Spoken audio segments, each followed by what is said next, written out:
manusia ni tabiat dia adalah menangis.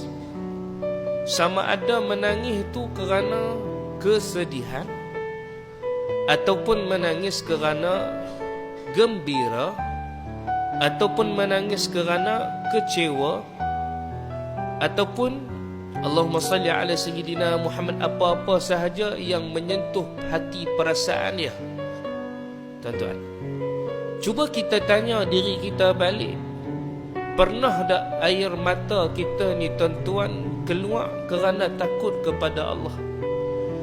Pernah tak air mata ni tuan-tuan, air mata kita ni tuan-tuan keluar kerana takutkan azab siksa Allah? Dengan apa yang dia lihat depan mata kepala dia, tersentuh hati dia tuan-tuan, bergenang air mata dia.